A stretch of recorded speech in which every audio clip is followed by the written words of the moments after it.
Amen. I don't know about you, but I'm getting really worn out trying to keep up with all the things going on in the news, and especially in the political area. I know some of us may be sick of following all the political battles this country is going through. I happen to work just a few blocks from the Capitol and the Supreme Court, and I see the protests all the time, and some of us may be kind of worn out just trying to keep up with all the protests and counter-protests against what the current administration is doing. And we might have to give up on listening to all the negative stories on the news. If we keep up, it'll just depress us with all the things going on.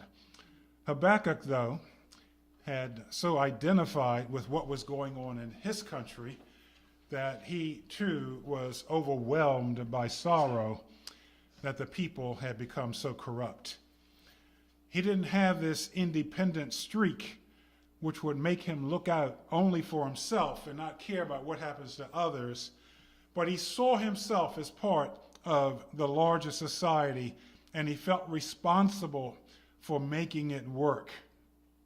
And so when he saw his country falling apart from corruption from within, he interceded on their behalf that God would do something to clean up the country. And I'm sure there are people all over this country praying the same thing. God, do something to clean up this country. But God's unexpected response to Habakkuk's prayer was that he will, in fact, do something. Maybe not what we want, but he will do something. He'll send the Babylonians to destroy Israel as punishment for their corruption and to clean house. Habakkuk didn't like that too much, so he prayed, God, how can you allow such a brutal nation conquer your own people?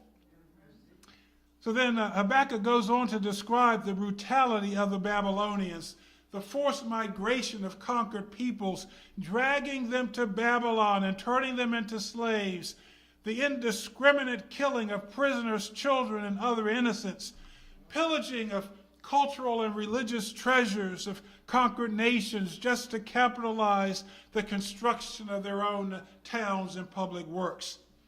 And then there's the false, or the worship of false gods, man-made idols, giving them credit for their military victories.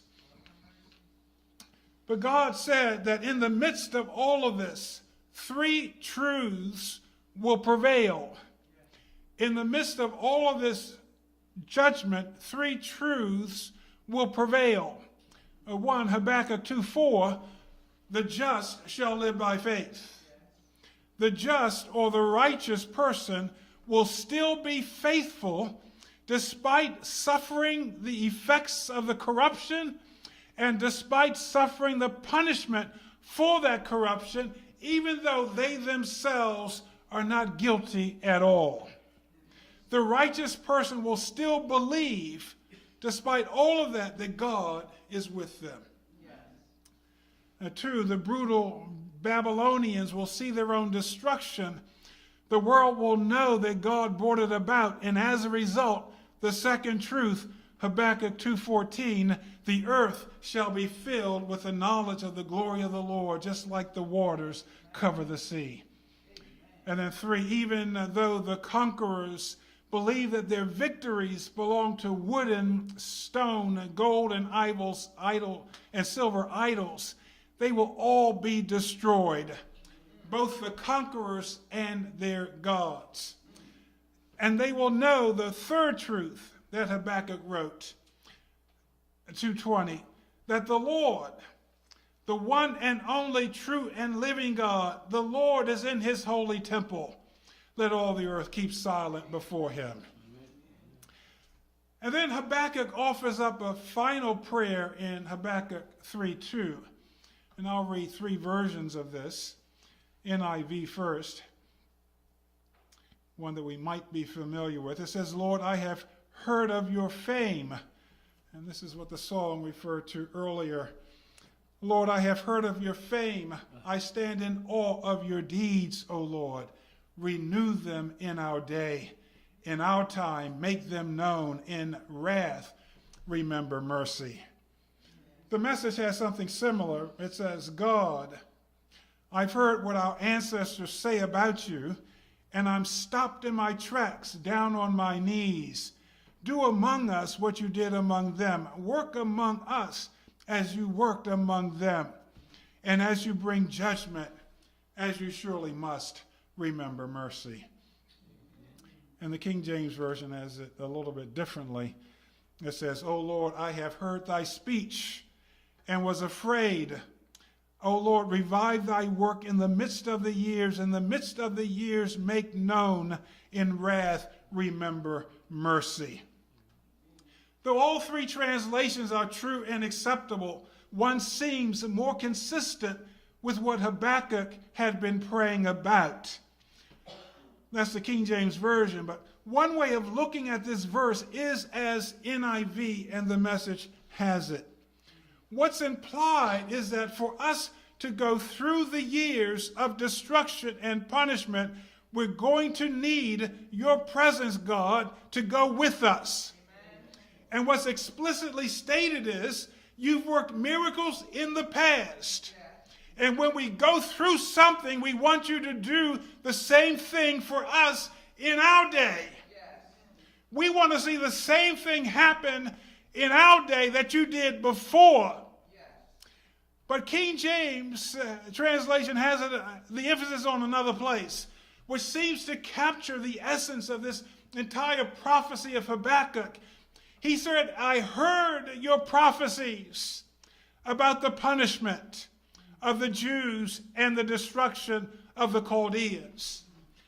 So Habakkuk is saying, I heard what I wrote in chapter 1 and chapter 2. I heard about that. And I was so afraid of what you were about to do, and in such awe of your power to do these things. But what you said you would do, make those words come alive. Because even though it's going to bring temporary distress upon us, it will also bring destruction on our enemies and reestablish us and crown us with salvation and make the glory of God known to all the earth. A totally different perspective that Habakkuk is emphasizing here. He's agreeing with God that what God has said is going to happen, but God will ultimately accomplish what he promised. And Habakkuk only prays for God's mercy on his people as God executes his judgment upon Israel and the Babylonians. And so we see Habakkuk gradually agreeing with God. Why do we have this corruption? Why do you let the unrighteous destroy the righteous? But then he agrees with God. God, I heard your prophecy. I'm in total agreement with what you're doing. You're going to punish the Jews. You're going to punish the Chaldeans or the Babylonians. But the end result is that we will all be better. We will all come forth as better people. And because of this phraseology, the way it was written in Hebrew, both meanings could be intended. Both what God has spoken, those prophecies to Habakkuk, this is what Habakkuk could have had in mind. And also he could have been thinking about all the miracles that his ancestors had passed down. But then he writes in a song, describes in a song, verses 3 through 15, this majestic power of God, using the imagery of what God did in the past to illustrate how God will pronounce judgment on his enemies. And so Habakkuk is still gradually agreeing with God. God, I accept the fact that we have to go through something, but I still stand in awe at the mighty power that you have, even in punishing us, even taking us through something. I still stand in awe at that power. And so he writes in verse 4, his splendor was like the sunrise. Rays flashed from his hand where his power was hidden, similar to what Moses saw on Mount Sinai. Verse 5, plague went before him, pestilence followed his steps.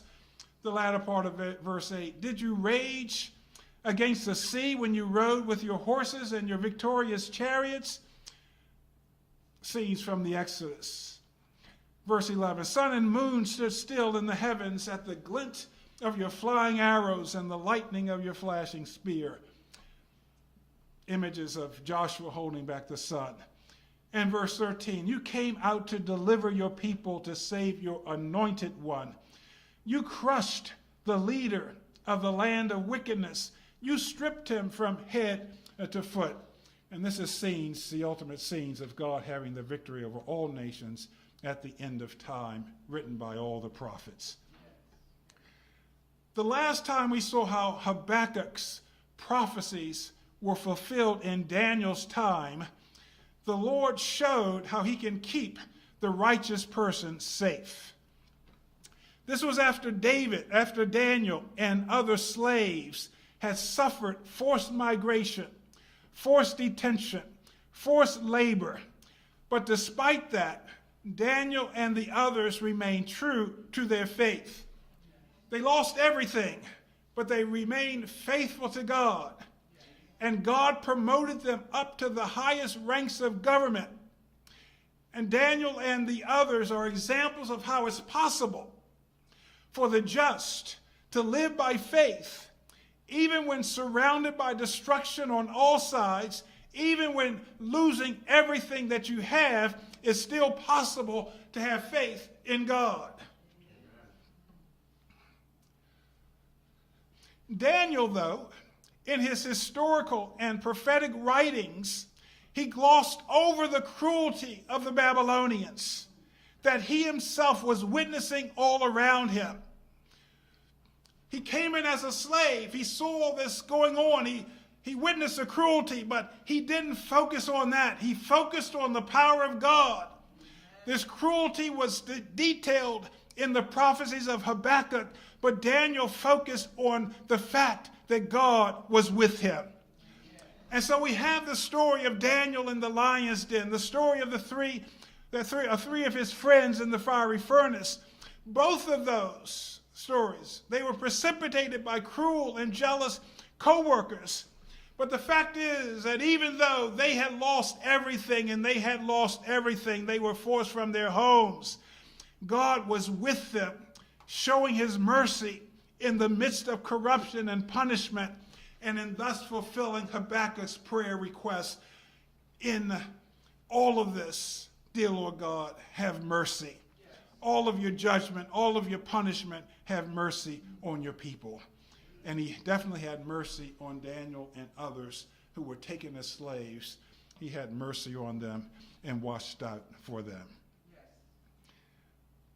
And so Habakkuk in verse 16 in our scripture text says, I heard and my heart pounded. My lips quivered at the sound. Decay crept into my bones and my legs trembled.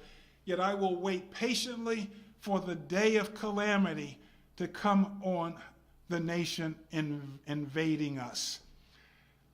Interesting conclusion. He was challenging God. Why do you allow this? But now he's saying, I'm waiting patiently for that day of punishment to come. But I won't get nervous because I know that God will take care of his own. And so he says, though the fig trees do not bud and there's no grapes on the vine, though the olive crop fails and the fields produce no food, though there are no sheep in the pen and no cattle in the stalls. In other words, though I have nothing left, I lost everything. Totally destitute, I lost everything. Habakkuk is saying that doesn't matter anymore. So even though I suffer the loss of everything, the just will still live by faith, and the just will still rejoice. And he says, yet I will rejoice in the Lord. I will be joyful in God my Savior.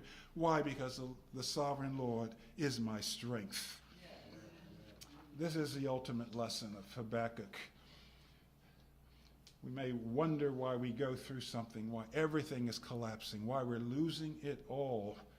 But the just will continue to trust in God And God will turn things around in his own time, in his own time. And whatever and whenever that time is, we will still trust in the Lord. Amen. Amen.